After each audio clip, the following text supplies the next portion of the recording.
오늘 묵상할 하나님 말씀은 로마서 1장 1절에서 7절입니다. 우리 한 절씩 교독하고 마지막 절은 같이 읽겠습니다. 예수 그리스도의 종 바울은 사도로 부르심을 받아 하나님의 복음을 위하여 택정함을 입었으니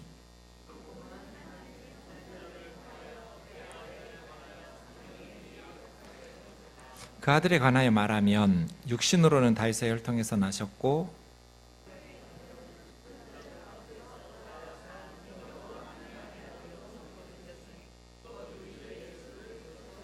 그로 말미암아 우리가 은혜와 사도의 직분을 받아 그 이름을 위하여 모든 이방인 중에서 믿어 순종하게 하나니 같이요. 로마에서 하나님의 사랑하심을 받고 성도로 부르심을 받은 모든 자에게 하나님 우리 아버지와 주 예수 그리스도로부터 은혜와 평강이 있기를 원하노라. 아멘. 오늘부터 로마서 말씀을 묵상하도록 하겠습니다. 무더운 여름이 지나고 이제 결실의 계절 가을에 로마서를 묵상하게 하신 것이 참 감사하다는 생각이 듭니다. 로마서는 기독교 신앙, 기독교 교리와 진리의 정수라고 말합니다. 핵심 진리를 논리적이고 체계적으로 잘 기록해 놓아서 로마서를 열심히 공부하면 우리 신앙의 토대를 탄탄하게 닦을 수 있습니다. 무엇보다도 중요한 하나님 말씀이 로마서입니다. 이 로마서를 통해서 다시 우리의 신앙이 하나님 안에서 새로워질 수 있는 가을이 되기를 원합니다. 오늘은 첫 시간이니까 로마서에 대해서 간단히 소개하고 본문 내용을 보도록 하겠습니다. 1, 2부 때 나오신 분들은 반복되는 내용이지만 암기될 때까지 성경의 기본적인 내용은 반복하는 것이 좋습니다. 구약 성경은 몇 권이죠? 39권, 신약 성경은 27권, 39, 27 해서 성경은 66권으로 이루어져 있습니다. 글을 쓰는 방식을 장르라고 합니다. 이 장르에 따라서 신약 성경을 네 부분으로 나눕니다. 첫 번째는 복음서, 4개가 있어서 사복음서 이렇게 말합니다. 그 중에 특별히 앞에 있는 3개는 보는 관점이 비슷해서 공관 복음이라고 합니다. 4개 중에 3개가 공관복음이면 요한복음만 좀 다르다는 것이죠. 앞에 있는 3개하고 요한복음은 뭐가 다를까요? 2가지가 다릅니다. 첫 번째는 내용이 달라요. 마태, 마가, 누가는 거의 내용이 비슷한 내용들이 많아요. 50% 이상이 그래요. 그래서 마태에 나온 내용 마가에 나오고, 마가에 나온 내용 누가에 나오고, 이런 식으로. 근데 요한복음에 나오는 내용은 마태, 마가, 누가에 한 번도 나오지 않는 내용들이 많아요. 그래서 내용이 좀 다르고요. 물론 사복음서 전체 똑같이 나오는 내용들도 있죠. 십자가나 부활, 오병이어 이런 것이 그렇습니다. 그 다음에 글 쓰는 방식도 달라요. 공관복음은 지상적 관점이라고 그래요. 그래서 그냥 있었던 사건을 그대로 써줘요. 요한복음은 천상의 관점이라고 그래요. 그 사건을 해석해주는 영적인 해석이 따라붙어요. 그래서 요한복음이 글 쓰는 방식도 좀 달라요. 내용도 다르지만 그렇게 해서 마태, 마가, 누가를 공관복음, 요한복음을 다르게 해서 다르게 보죠. 사복음서요. 어쨌든 예수님의 생애와 십자가와 부활 사건이죠. 그 다음 두 번째가 사도행전인데 이건 역사서예요. 구약의 역사서는 많이 있지만 신약의 역사서는 한 권밖에 없어요. 사도행전. 그리고 나서 27권 중에 가장 개수로 보면 많은 21개거든요. 이게 서신서예요. 편지죠. 편지, 서신서는. 로마서에서부터 유다서까지. 그리고 네 번째는 요한계시록, 예언서이죠. 계시문학으로 글 쓰는 방식, 장르가 달라요. 그 중에 로마서가 첫 번째 서신서예요. 서신서는 크게 둘로 나눠요. 바울이 쓴 서신서를 바울서신, 바울 이외에 다른 분들이 쓰신 서신서를 일반서신이라고 하고 공통서신, 공동서신 이렇게 불러요. 특정 개인이나 교회보다는 그냥 일반적으로 회람하면서 읽히도록 쓴 성경이기 때문에 그런 이름을 붙여요. 근데 성경 이름으로 보면 바울서신 13권은 이 편지를 받은 교회나 사람 이름이 성경 이름이에요. 13개나 되니까 바울 1서, 2서, 3서, 4서 하면서 바울 13서까지 가면 이 편지가 어디에 보낸 성경인지 이해하기 어렵잖아요. 그래서 아예 처음부터 이 바울의 편지를 받은 교회 이름이 성경 이름이에요. 로마 교회가 받았으니까 로마서. 근데 편지를 2번 보내면 전서, 후서가 붙죠. 고린도 교회에 먼저 보낸 편지를 고린도 전서, 나중에 보낸 편지를 고린도 후서, 이런 식으로 편지를 받은 교회나 개인 이름이 성경 이름. 그에 비해서 일반 서신은 편지를 쓰신 분의 이름이 성경 이름이에요. 야고보 장로님이 쓰셔서 야고보서, 베드로 사도가 써서 베드로 전후서, 이런 식이죠. 예수님의 친동생 2분이 성경을 썼어요. 뭐와 뭐죠? 야고보서, 하나는 유다서.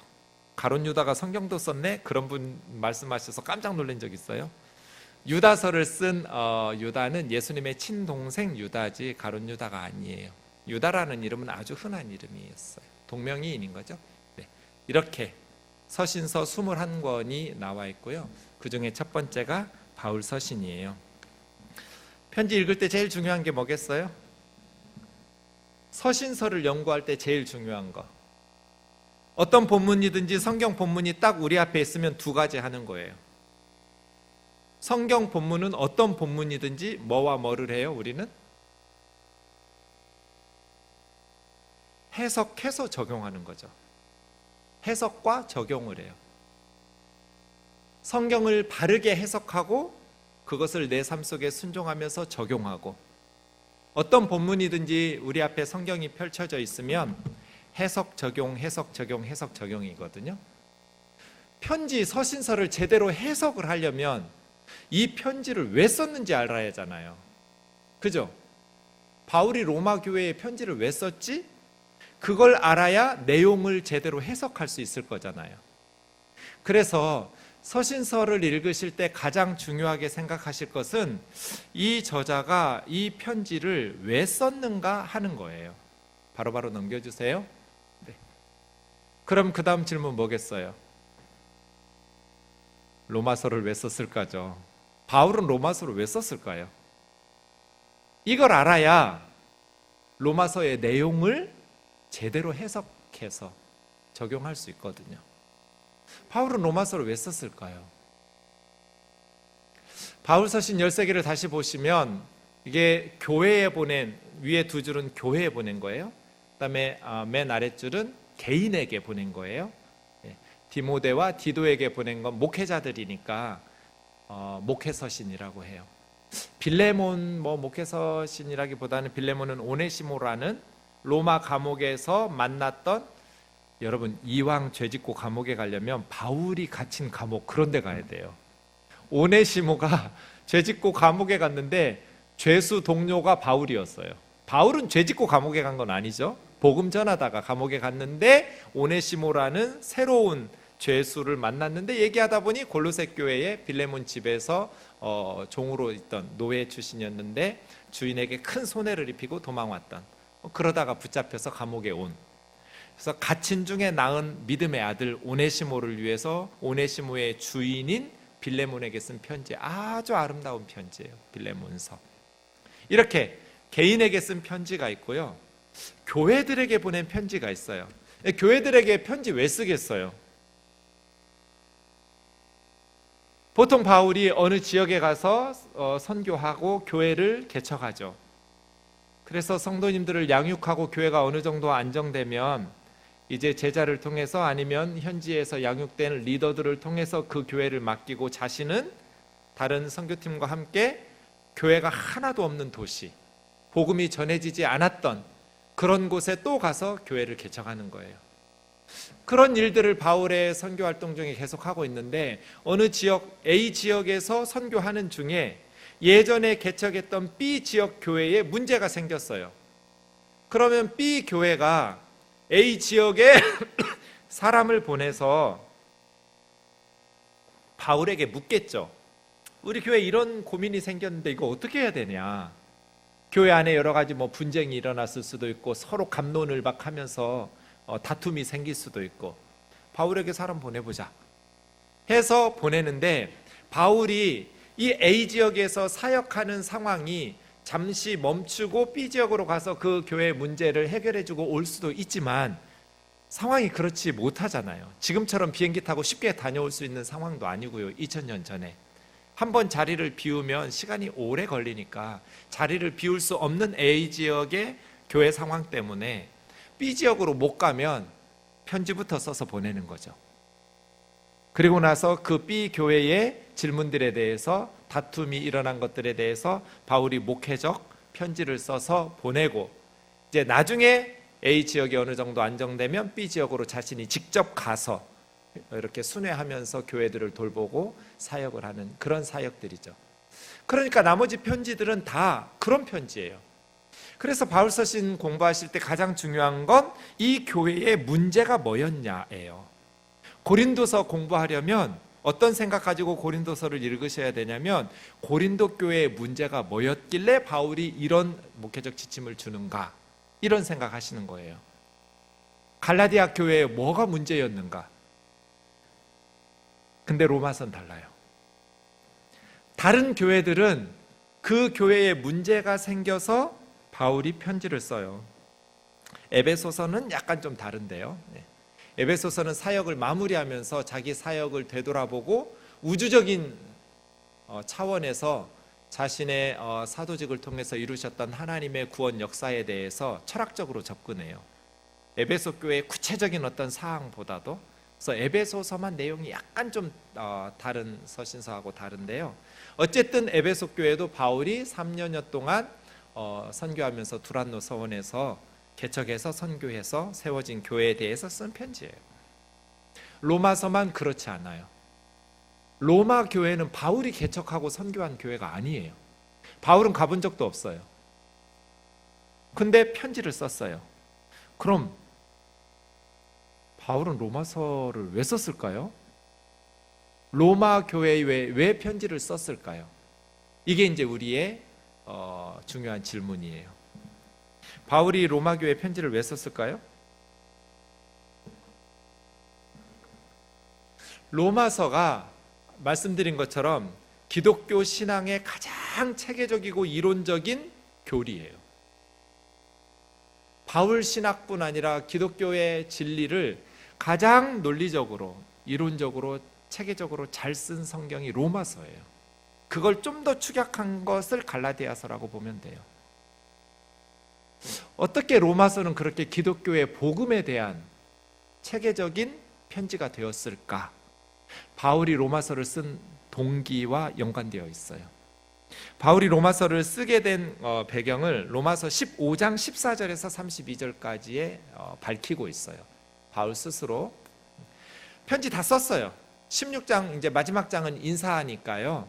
인사 써서 덧붙인 거니까 편지 내용이라고 보긴 어렵고요. 핵심 내용은 15장 13절까지 해서 다 썼어요. 그리고 나서 15장 14절부터 이 본론의 마지막 부분에 왜 편지를 쓰게 됐는지를 설명해요. 바울은 로마 교회 성도들이 선함이 가득하고 지식이 차 있다고 칭찬해요. 너희들이 몰라서 혹은 너희들이 악해서 이런 교훈이 필요해서 쓴 것이 아니라 나도 너희가 선함도 가득하고 영적인 지식도 가득 차서 서로 잘 권하면서 양육한다는 걸 잘 알고 있습니다. 그러나 몰라서 가르쳐 주려고 쓴 게 아니라 알고 있는 것 다시 한번 생각나게 하려고 내가 예수님의 복음에 대해서 써봤습니다. 복음이라는 게 그런 거잖아요. 그죠? 네. 새로운 내용 아니죠. 우리가 처음 예수님 믿으면서부터 십자가와 부활의 복음을 들어요. 그런데 또 듣고 또 듣고 또 들어도 다시 생각나고 다시 생각나고 해도 좋아요. 제가 찬송할 때마다 느끼는 게 그런 찬송인데요. 오늘 찬송하는데 방방 뛰니까 좋기도 하더라고요. 네, 국수가 벌써 다 꺼져서 배고픈 느낌은 들지만 어쨌든 찬송 중에 십자가를 찬송할 때마다 전 비슷한 느낌 들어요. 많이 불렀던 찬송이잖아요. 예수님의 십자가의 찬송은 어머니 뱃속에서부터 저는 불렀을 거예요.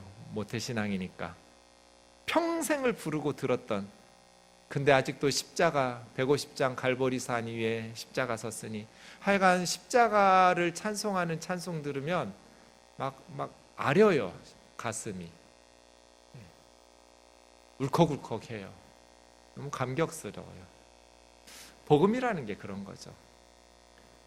듣고 또 들어도 좋은 거죠. 바울이 로마 교회에 다 알고 있을 텐데 뭐 이런 내용까지 그렇게 생각하지 않았어요. 당신들에게 모든 지식이 가득해서 서로 권하고 잘 교회를 양육하고 권하는 줄 알지만 다시 생각나게 하려고, 예수 그리스도의 복음이 다시 여러분 가운데서 생각나게 하려고 하나님 내게 주신 은혜대로 대략 간단히 썼습니다. 대략 간단히 썼는데 우리는 7주 동안 묵상해야 돼요. 이 편지이죠. 16절에 보면 바울에게 주신 하나님의 은혜가 뭐냐면 이방인들에게 복음을 전하라는 직분이에요. 이걸 하나님의 은혜로 봤어요. 이방인들이 하나님 앞에 거룩하게 기쁘시도록 받으심직한 재물 되도록 이방인들을 변화시키는 것, 복음을 전하는 선교사로. 그래서 바울을 통해서 많은 복음의 열매들이 맺힌 걸 자랑하고 있어요. 자기 자랑하려는 것이 아니라 하나님께서 바울을 통해서 많은 이방인들이 주께로 돌아오게 하신 그 열매를 기뻐하면서 자랑하고 있죠. 다음이요. 네. 그래서 바울은 지금까지 선교 사역을 감당했죠. 로마서를 썼을 때 바울은 주후 58년 봄 고린도에서예요. 1차, 2차, 3차 선교 여행이 끝났을 때, 바울이 3차에 걸쳐서 전도 여행을 다니는데 그 선교 여행 3차가 마무리되고, 이제 마무리되면 예루살렘에 갔다가 파송한 안디옥 교회로 가거든요. 예루살렘 가기 직전에 고린도에서, 그리스의 제2의 도시예요. 항구 도시인데 우리나라 부산처럼, 고린도에서 편지 한 통 썼어요. 그게 로마서예요. 로마서를 써서 로마에 보내고, 바울이 19절에 말하는 거예요. 내가 지금까지 한 10년 걸렸어요. 예루살렘에서부터 이 복음이 시작돼서 두루 행하여 일루니곤까지. 일루니곤이 어디냐면 로마 바로 동쪽이에요. 그리스 서쪽, 알바니아, 코소보 그쪽 지역이에요. 그러니까 로마의 바다 건너 그리스까지 예루살렘에서부터 중요한 도시들은 다 교회 개척이 끝나고 선교가 끝난 거예요. 그래서 이제는 바울은 20절에 밝히는 것처럼 이제 이 지역에 일할 곳이 없으니 뭐 남들하고 경쟁하면서 남이 터닦아 놓은 곳에다가 교회 지으면서 건축할 필요는 없고, 아직 예수님의 복음을 들어보지 못한 그러한 도시들이 너무나 많으니까 이제 나는 로마로 가겠다는 거예요. 왜 로마로 가려고 하냐면 23절에 있는 것처럼 바울의 다음 선교 계획은 서반한 거예요. 그러니까 로마 제국 동쪽 지역이 끝났으니까 이제 로마를 들렀다가 서쪽, 지금 서유럽, 프랑스, 독일, 서바나가 스페인이에요. 포르투갈, 스페인, 요런 데로 복음 전하러 가겠다는 거예요. 지나가기 전에 먼저 로마에 들러서 로마 교회가 바울을 서바나까지 후원해 주기를 바란 거예요. 그러니까 지금 자기를 후원해 달라고 로마서 쓴 거예요. 왜 자기를 후원하는데 이 복음에 대해서 쓸 필요가 있었냐면, 바울에 대해서는 악성 루머들이 참 많이 돌았어요. 거짓 선생들이 바울의 복음이 옳지 않다라고 공격하는 일들이 많았고요. 바울은 일단 못생겼어요. 모든 고대 바울에 대한 그림은 다 못생겼어요. 대머리에 키도 작고, 게다가 건강도 좋지 않고, 또 12사도도 아니고, 이전의 과거 전력도 박해자로서 화려한 명성이 있고, 바울에 대한 비난과 더더군다나 바울은 말이 어눌한 사람이에요. 그러니까 말을 유창하게 아볼로처럼 할 줄 모르는 사람이에요. 그래서 고린도서에 보면 바울의 편지 글에는 힘이 있는데 말에는 조라다, 말은 못한다는 거예요. 말을 잘하는 언변이 좋지 못한 사람이에요. 못생겼어요. 말도 잘하지 못해요. 게다가 질병도 있어요. 눈이 안 보였어요. 그래서 편지 대부분 로마서도 바울이 쓴 게 아니에요. 대서했어요. 말로 불러주면 받아 적었어요. 편지를 쓸 수 없을 만큼 시력이 좋지 않았어요. 그러니까 핸디캡이 많은 사람이에요. 바울은 메이저리거가 아니에요. 철저히 마이너리거예요. 그러한 바울에 대한 공격들이 참 많았어요. 그래서 바울은 너희가 나를 후원해주면, 로마 교회에 편지를 쓰면서 그동안 내가 전했던 복음, 그리고 앞으로 내가 전할 복음을 쭉 한번 써준 거예요. 다른 바울 서신은 이런 내용이 필요 없어요. 왜냐하면 몇 달씩 몇 년씩 다 이 내용, 로마서의 내용으로 교회를 세웠으니까. 근데 로마 교회는 간 적이 없으니까 후원을 부탁하면서 당신들이 나를 후원해 준다면 내가 전하고 싶은 복음, 그리고 그동안 전해왔던 복음이 이겁니다 하고 복음에 대해서, 기독교의 진리에 대해서 논리적으로 쭉 한번 써준 거예요. 그래서 로마서가 가장 체계적인 기독교의 진리, 교리가 된 것이죠. 그럼 24절까지 읽으면 우리 그런 생각하죠. 직접 가지 왜 편지를 써? 로마로 가면 되잖아요. 편지 쓸 게 아니라. 그래서 서바나로 가면 되잖아요. 편지 왜 써요? 뭔가 갈 수 없는 상황이 있으니까 편지부터 보내는 거죠. 그죠? 지금 바울이 로마로 갈 수 없는 상황은 뭘까요? 그 다음 25절 보시면 근데 지금은 너희에게 못 가. 왜? 예루살렘 가야 돼. 예루살렘에 왜 가는데요? 마케도니아와 아가야, 그리스 쪽이에요. 빌립보, 데살로니가, 고린도, 아테네, 뭐 이런 베레아 교회들이 예루살렘 유대 그리스도인들을 위해서 구제헌금을 모아준 거예요. 연보를. 그걸 전달하러 가야 되는 거예요. 예루살렘에. 그럼 돈 전달하는 거야 다른 사람 시키지, 믿을 만한 다른 제자 시키고 자기는 복음 전하러 로마로 가면 되잖아 라고 생각하는 것이 맞죠? 근데 그렇게 갈 수 없었어요. 왜 그랬을까요? 예루살렘 교회가 바울이 개척했던 이방인 교회 성도들이 모아준 헌금을 받아들이지 않을 가능성이 꽤 높았어요. 이런 거죠. 우리 교회가 어렵고 가난한 일을 만났어요. 그런데 신천지나 여호와 증인이나 어떤 이단들이 우리 교회 가난한 성도들 도우라고 돈을 줬어요. 그럼 그 이단들, 신천지가 준 돈을 우리가 받을까요? 안 받을까요? 받아? 왜 안 받을까요? 그걸 받아들인다는 것은 우리 교회가 신천지나 뭐 이단하고 같은 기독교 자매교회, 형제교회라는 것을 인정해 주는 거죠. 그러니 받을 수가 없죠. 예루살렘 교회가 바울이 개척했던 이방인 교회들의 구제 헌금을 받아들인다는 것은 우리는 같은 기독교라고 바울이 세운 이방인 교회들을 형제교회로, 자매교회로 인정하는 거예요. 그런데 예루살렘 안에는 바울이 전한 복음에 문제가 있다. 바울은 할례가 필요 없다고 가르친다. 정확히 말하면 바울은 예수 그리스도를 믿기만 하면 된다. 할례를 받아도 그만, 안 받아도 그만이다. 그런데 이런 것들에 대해서 예루살렘의 유대 그리스도인들은 굉장히 마음이 불편한 성도들이 있었어요. 성경에 할례를 베풀지 않으면 하나님의 백성에서 끊어진다고 그랬는데 왜 할례를 안 받아도 하나님의 백성이 될 수 있다고 가르치냐? 왜 율법을 무시하냐?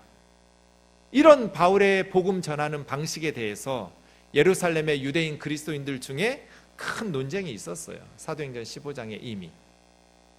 그런 어떤 공격들이 있었기 때문에 바울이 개척한 교회들이 준 연보는 받아들이면 안 된다는 의견들이 있을 수 있잖아요. 그런 논쟁이 예루살렘에서 생기면 하나님 앞에서 바울의 사역이 뭐 아무런 차이도 없죠. 하나님은 다 아시니까. 하지만 세상적으로 심각한 문제가 발생해요. 이단이 돼버려요. 유대인 예루살렘 교회 성도들에 의해서. 이해가시죠? 그래서 이 바울이 개척한 이방인 교회 성도들이 모아주었던 연보, 구제 헌금을 예루살렘 교회 성도들이 받아들여야 되는 거예요. 이걸 위해서 바울이 직접 가는 거죠. 이걸 받아들이지 않으면 디모데나 디도는 해결할 만한 힘이 없어요. 그래서 3차 선교 여행 마치고 이 일을 마무리 지은 후에 바울은 이제 로마를 거쳐서 서바나까지 선교하기를 원하는 거죠. 이 17절 말씀 보면 이방인 형제들이 영적인 것을 유대인들에게 선물로 받았으니 육적인 것을 섬기는 것은 마땅하다 이야기하면서 내가 이 일을 마무리하고 너희에게 갈 건데 기도해 달라고. 기도 제목은 29절에 가면 두 가지예요. 예루살렘에 가면 내가 그 하나님을 거역하는 유대인들에게서 건짐받도록 안전, 보호를 위해서, 두 번째는 예루살렘 교회 성도들이 이 예물을 받아줄 수 있도록, 기쁘게 받아줄 수 있도록 그렇게 기도해 달라고 31절에 기도 제목 두 가지를 이야기하면서 이거 마무리하면 그리스도 예수의 충만한 복을 들고 내가 너희에게 갈 거라고, 그리고 너희가 나를 서바나로 보내주기를 기다릴 거라고. 네. 로마서를 왜 썼어요? 로마 제국 동쪽 지역의 선교가 마무리되는 시점에서 이제 새로운 선교 계획, 로마 제국 서쪽 지역의 선교 계획을 이야기하면서 지금까지는 안디옥 교회에서 파송해서 후원해 주었는데 너무 멀어요. 로마 교회 성도들이 자신을 파송해 주기를 원하는 거예요. 기도로 해주고 또 사람도 같이 동역자들도 세워주고 물질적으로도 후원해 주고, 그래서 로마서라는 편지를 쓰게 된 거예요. 지금까지 공부한 걸 지도로 복습하겠어요? 사도행전에 보면 바울의 3차 선교여행 내용이 나오고, 실제로 예루살렘에 갔을 때 바울은 예루살렘 성전에서 체포돼요. 드로비모라는 사람 때문에 체포당하면서 가이사랴 감옥에서 1년 동안 재판을 기다리면서 구금되어 있다가 2년여 지난 후에야 비로소 로마에 가긴 가는데 죄수의 신분으로 재판받으러 가요. 로마로. 그렇게 이 로마서를 보낸 후에 2년여 지난 후에 로마에 가죠. 첫 번째 지도 보시면 바울을 파송한 교회가 동그라미 원 있는 시리아의 안디옥 교회예요. 첫 번째로 선교사들을 파송한 안디옥 교회. 그리고 1차 선교 여행이 파란 원으로 되어지는 저 지역, 지금 터키 지역에서 바울의 1차 선교 여행이 진행되었어요. 그리고 2차 때는 장소가 훨씬 넓어졌어요. 지금 유럽 지역까지 확대되었어요. 노란 원으로 되어 있는 곳이 2차 선교 여행지예요. 1차 때 했던 곳들 둘러보고, 3차 때는 지역적으로 더 넓혀지지는 않았어요. 2차 때 했던 지역 거의 동일하게 지역을 마무리했어요. 그리고 지금 바울은 3차 선교여행을 마치고 녹색 왼쪽에 있는 그 원인 고린도에서 편지 한 통 써서 로마로 보내고 자기는 화살표 따라서 예루살렘으로 가는 거예요. 이해가시죠? 좀 더 큰 지도 볼게요. 바울이 지금 고린도에서 편지를 써요. 지금까지 로마를 중심으로 동쪽 지역, 빨간 원 지역을 선교했어요. 10년 좀 넘게 걸렸어요. 그리고 앞으로 바울은 노란 지역인 지금 유럽, 서유럽 지역으로 선교하기 원하는 거예요. 빨간 네모가 스페인이에요. 서바나까지. 그러기 위해서 녹색 네모인 로마에 편지 한 통 써서 보낸 거죠. 마지막 지도요. 네, 지금 고린도에서 편지 써서 노란색 화살표 로마로 보내고 자기 몸은 파란색 화살표 예루살렘으로 구제헌금 전달하러 가는 거예요. 정리되세요? 네. 오늘 본문 1절 보죠. 편지죠. 편지는 누가 있냐면 쓴 사람, 보내느니, 받은 사람, 받느니, 그리고 인사말. 오늘 본문 1절에서 7절까지 그 내용인데요. 간략하게 좀 보겠습니다. 자, 이 편지를 보낸 사람, 우리 한국에서는 주로 편지를 쓸 때 쓰고 맨 끝에 써요. 누구누구 올림, 누구누구 씀, 그죠? 근데 당시에 로마 제국은 성경뿐 아니라 편지를 쓰는 사람이 맨 먼저 나와요. 누가 쓰는지, 이게 편지 형식이에요. 그 다음에 쓰는 사람, 받는 사람, 인사말, 그리고 본론, 이런 식인데요. 그대로 따라가죠. 이 편지를 쓴 사람 바울이에요. 그런데 바울은 자기 자신을 소개할 때 그리스도 예수의 종이라고 그랬어요. 이 종이라는 둘로스라는 단어는 로마 계급적 사회에서 가장 밑바닥 계급이 둘로스예요. 이 종 노예는 인권이 없어요. 재산권, 행복 추구권 없어요. 그냥 짐승이에요. 사람 말귀 알아듣는 짐승. 이것이 바울 시대의 노예예요. 돈 주고 사고 파는. 주인이 노예 때려서 죽였다고 해서 어떤 처벌도 받지 않아요. 그런 게 노예예요. 그런데 바울은 이것을 자기를 소개하는 첫 단어로 썼어요. 파울로스 둘로스, 이렇게 시작돼요. 원문으로. 바울, 그런데 그리스도 예수의 노예. 여러분, 이게 핵폭탄이에요. 로마 교회에는 로마 시민권자 자유인들도 있었고 노예 둘로스들도 있었겠죠. 그런데 바울은 자기 스스로를 나도 노예다. 바울이 노예면 모든 성도가 다 노예 아니에요? 누구의 노예? 그리스도 예수의 노예. 우리는 그리스도 예수의 노예다. 여러분이 인정하든지 인정하지 않든지 모든 사람은 다 무언가의 노예예요. 자기 자신의 노예이기도 하고, 돈의 노예이기도 하고, 쾌락의 노예이기도 하고, 성공의 노예이기도 하고. 요즘 제가 관심 있게, 제가 몇 년 만에 드라마를 보는데요, 내 아이디는 강남미인. 엄청 유치한 드라마예요. 제가 그걸 왜 보느냐, 요즘 청년들의 가치관을 고스란히 담고 있어요. 깜짝 놀래고 있어요. 요즘 청년들의 신은 외모다. 강남미인은 강남에서 성형수술 많이 한 사람들을 강남미인이라고 그래요. 모르셨죠? 네. 외모가 신이에요.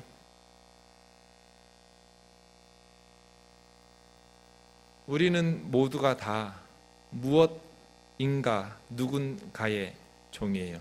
그런데 내 삶의 주인이 누구냐에 따라서 우리의 삶이 결정돼요.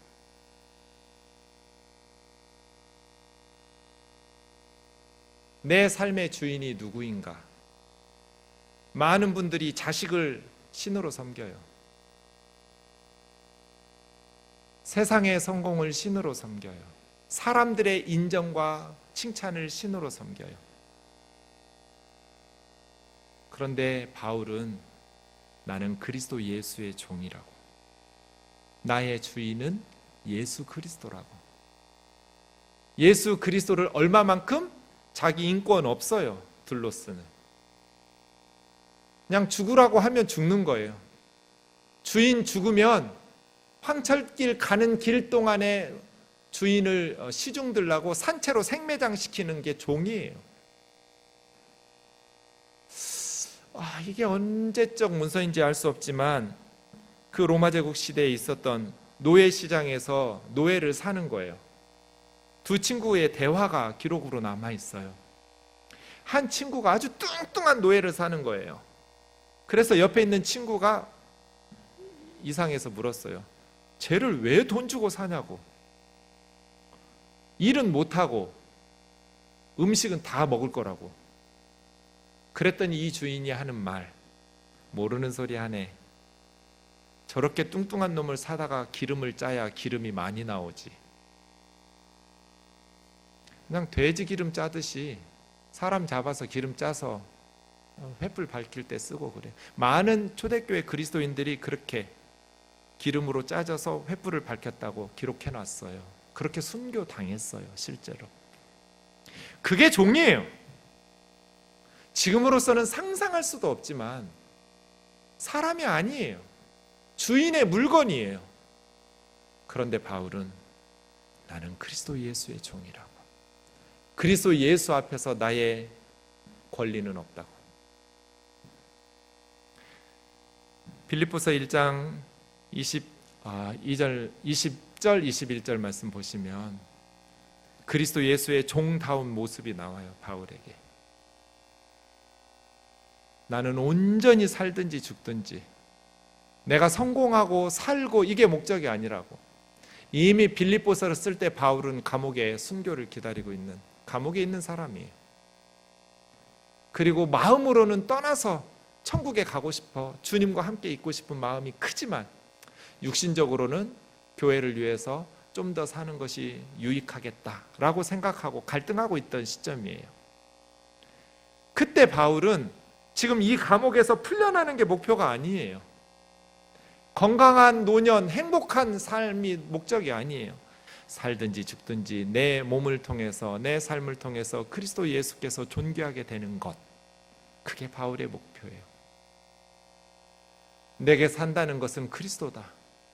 내가 사는 이유는 예수 그리스도, 내가 사는 목적도 방법도, 내 삶의 의미는 예수 그리스도라고. 내일 하루를 하나님께서 나에게 주신다면 그 하루 나는 온전히 예수님을 존귀하게 하기 위해서 산다. 이게 그리스도 예수의 종다운 바울의 삶의 고백이죠. 여러분, 저와 여러분은 그리스도 예수의 종인가요? 살든지 죽든지 내 몸을 통해서 예수 그리스도가 존귀하게 되기를 원하시나요? 내가 사는 이유는 그리스도라고. 나는 예수님을 위해서, 예수님을 존귀하게 하기 위해서 산다고. 이것이 그리스도 예수의 종 바울 삶의 고백이죠. 다시 1절로 오면 그리스도 예수의 종 바울은 사도는 보내심을 받은 자로 부르심을 받아서 하나님의 복음을 위해서 택함 받았대요. 하나님께서 나를 구원하신 이유는 하나님의 복음, 예수 그리스도의 복음일 뿐 아니라 이 복음은 하나님이 시작한 하나님의 복음이에요. 우리들이 만들어낸 복음이 아니에요. 인간들이 고안해낸 복음이 아니에요. 하나님께서 시작하시고 성취하신 복음이에요. 그래서 하나님의 복음이에요. 이 하나님의 복음을 위해서 택함을 입었는데 이 복음이 뭐냐? 2절에 보면 하나님께서 구약의 선지자들을 통해서 이미 성경에 하나님의 아들, 그의 아들에 관해서 예언해 놓았던 거예요. 어느 날 갑자기 예수님이 태어나서 복음을 전하신 게 아니에요. 이 복음은 구약의 선지자들을 통해서 오래전 구약 성경에서부터 예언되어 왔던 것들을 3절, 4절이 복음인데요. 하나님의 아들에 관한 복음인데 이 복음은 육신으로는 다윗의 혈통에서 나셨고 예수 그리스도는 육신적으로는 다윗의 자손이에요. 사무엘하 7장 이하에 하나님께서 다윗의 후손으로 보내주시마 약속하셨던 메시아, 그런 뜻이에요. 그렇게 예수님은 다윗의 혈통에서 태어나셔서 우리 죄를 위해서 십자가에서 죽으시고, 그 내용은 생략되어 있지만 성령, 성결의 영으로는 죽은 자들 가운데에서 다시 부활하셔서 능력으로, 이렇게 부사로 해석하면 안 돼요. 원문을 직역하면 형용사로 해석해야 돼요. 능력 있는. 예수님께서 부활하셔서 하나님의 아들 된 게 아니에요. 부활하셔서 능력 있는 하나님의 아들로 선포된 거죠. 부활하기 전에도 예수님은 하나님 아들이에요. 그런데 죽은 자 가운데서 부활하심으로 능력 있는 하나님의 아들로 선포되셨으니 우리 주 예수 그리스도라. 그러니까 2절에서 4절로 건너뛰면 하나님의 복음은 우리 주 예수 그리스도예요. 복음은 한 단어로 말하면 예수예요. 예수. 예수 그리스도의 소식, 이게 복된 소식이에요. 5절이요. 그분으로 말미암아 우리가 은혜와 사도의 직분을 받아 예수 그리스도의 이름을 위하여 모든 이방인 중에서 믿어 순종하게 하나니. 믿고 끝나는 게 아니에요. 믿음으로부터 나오는 순종까지 가야 돼요.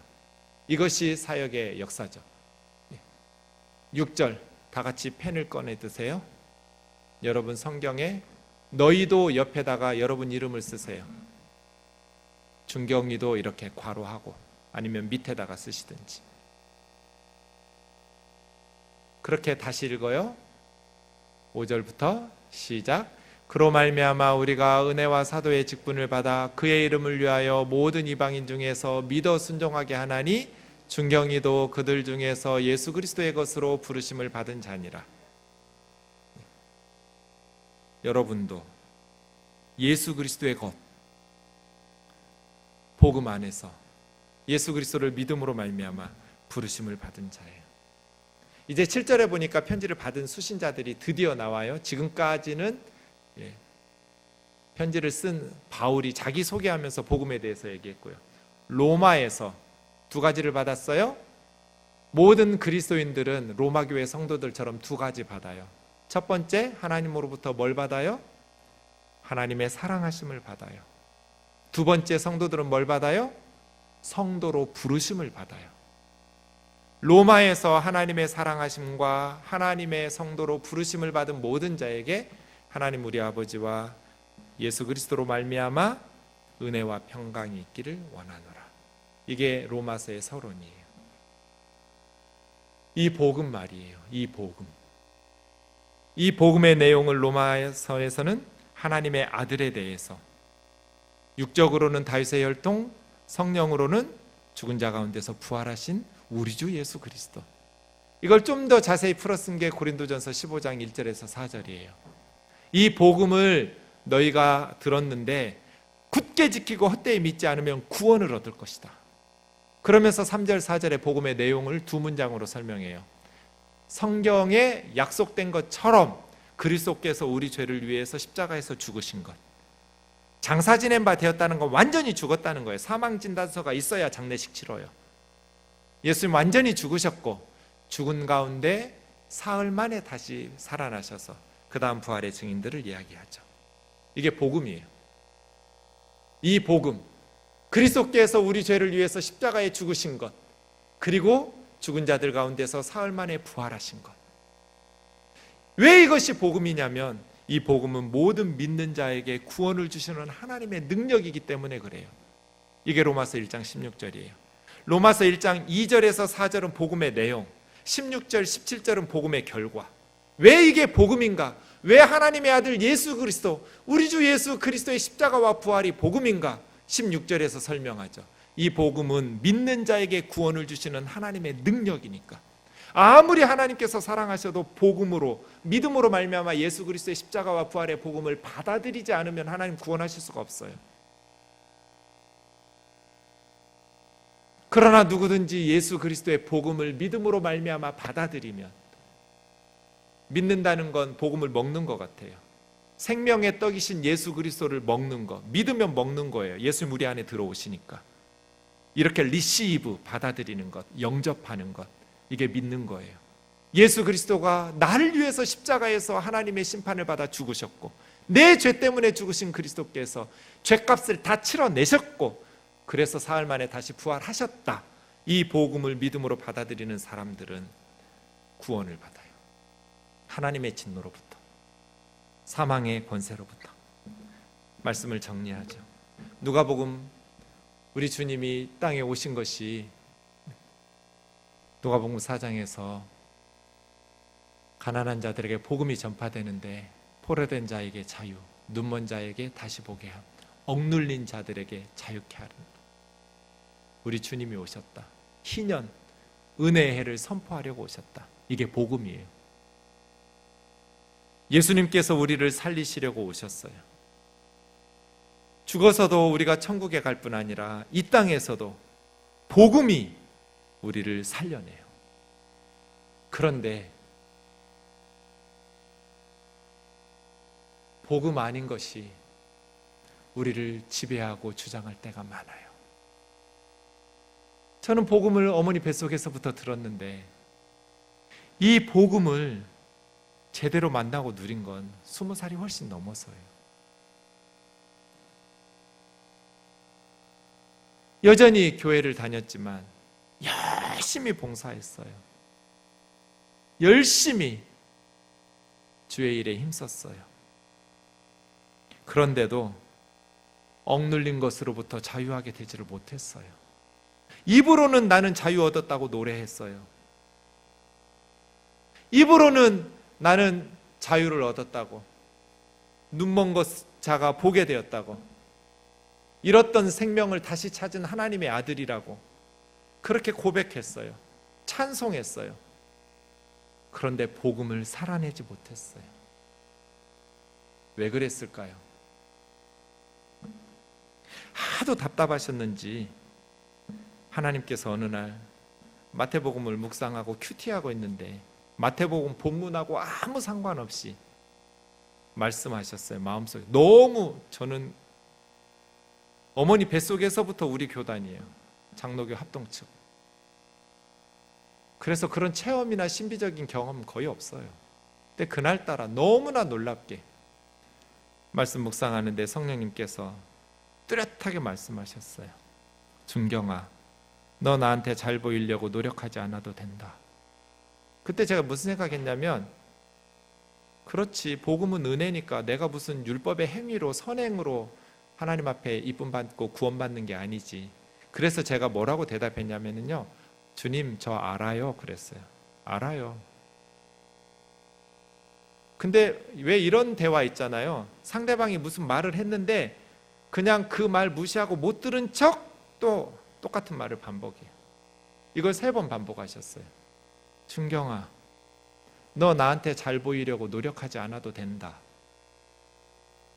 안다니까요. 준경아, 너 나한테 잘 보이려고, 내 사랑 받으려고 노력하지 않아도 된다.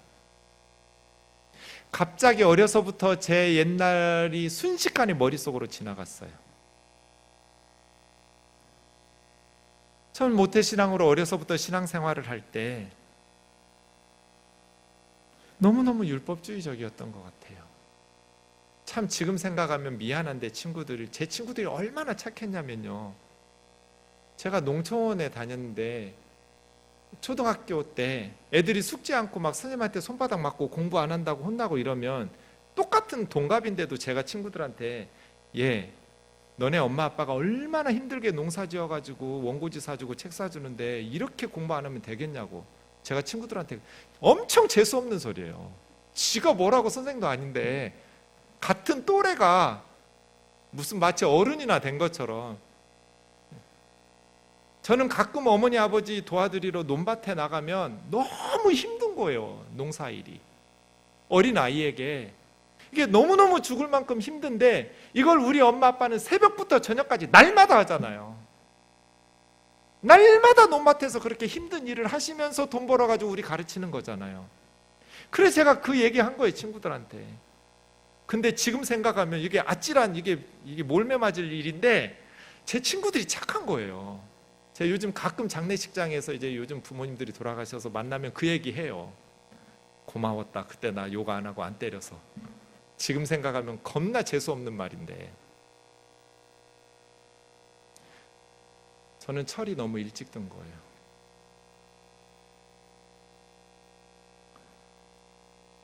엄마 아빠가 그렇게 고생하는데 똑같은 논리로 예수님한테도 간 거예요.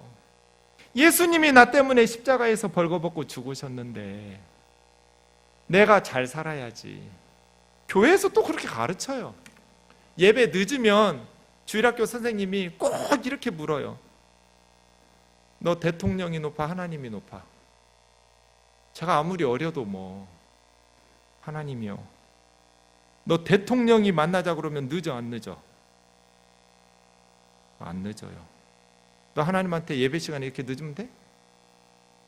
니네 하나님은 대통령만 또 못해? 꼭 이렇게 혼냈어요. 그러니까 제 마음속에 맞아. 예수님은 날 위해서 십자가에 죽으셨는데 나는 늘 부족한 거예요. 나는 늘 죄인인 거예요. 그래서 어른들처럼 이 썩을 죄인이 이렇게 기도하는 거예요. 이 죽을 육신이.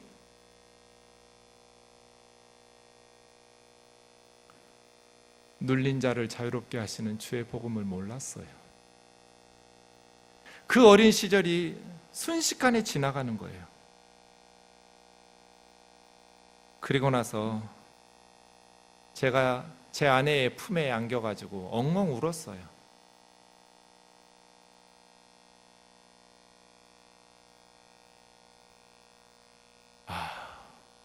내가 그동안 너무나 힘들게 살았구나. 준경아, 나는 네가 내 아들이니까 사랑하는 거야. 그냥 네가 존재하는 것이 좋아. 너 나한테 사랑받으려고 노력하지 않아도 된다. 너 나한테 이쁨 받으려고 애쓰지 않아도 된다.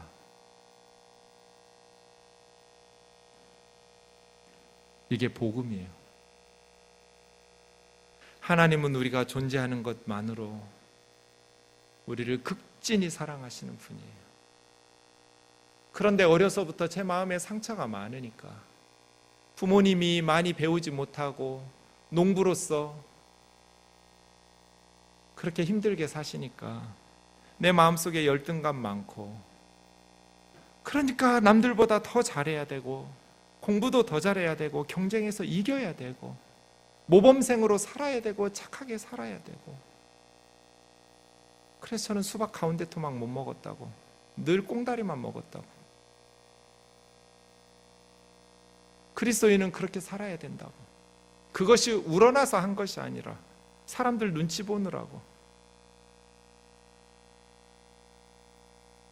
그런데 그날 주님이 너 그러지 않아도 된다. 사랑하는 형제 자매 여러분, 우리 주님께서 우리를 위해서 세상에 오신 것은 모든 죄와 사망의 권세로부터, 억눌림과 영적인 어둠으로부터 노예처럼 포로된 우리를 자유케 하시기 위해서. 그리스도 예수의 종이 되면 자유인이 돼요. 그리스도 예수의 노예가 되면 세상의 모든 것으로부터 자유롭게 돼요. 가난해도 부유해도, 못 배웠어도 많이 배웠어도 겸손하게 되고 자유하게 돼요. 우리가 열심히 노력하지 않아도 주님은 그저 우리를 자유케 하시고 사랑하시는 그 주님이신 것을, 그 주님을 만날 수 있기를 원합니다. 그 주님 안에서 우리가 변화돼야 돼요.